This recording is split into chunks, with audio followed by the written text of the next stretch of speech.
faut pas tomber dans le travers de remonter trop haut dans le temps. Par exemple, on peut chercher les sources de quelque chose, mais est-ce que ces sources nous éclairent nécessairement sur l'objet que nous étudions? Il peut s'agir d'un emprunt. Mais si c'est un emprunt, ça reste quelque chose de tout à fait secondaire. Pas parce que tel ouvrage va emprunter tel élément à un autre ouvrage qu'il est marqué par cet ouvrage de manière profonde et certaine. C'est simplement peut-être une coquetterie, une fantaisie. C'est-à-dire, comme je disais dans une autre vidéo, parfois on peut emprunter quelqu'un qui veut rajeunir son texte, peut emprunter à des choses récentes, ce qui pourrait faire croire à l'observateur peu sérieux que ce texte est plus tardif qu'il ne l'est, sous prétexte qu'il a emprunté tel et tel élément.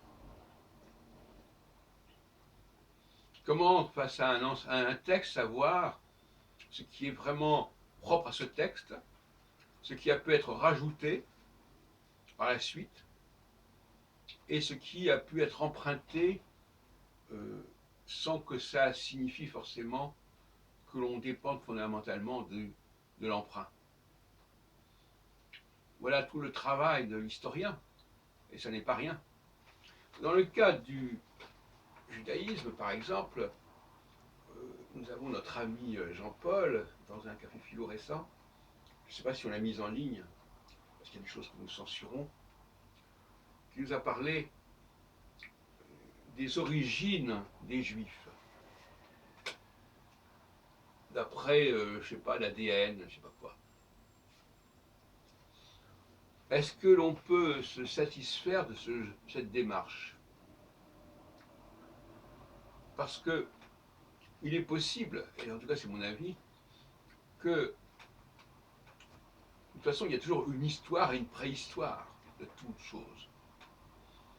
Et remonter à la préhistoire d'un phénomène beaucoup plus tardif, ça n'a pas beaucoup de sens. Nous prenons même le cas du français.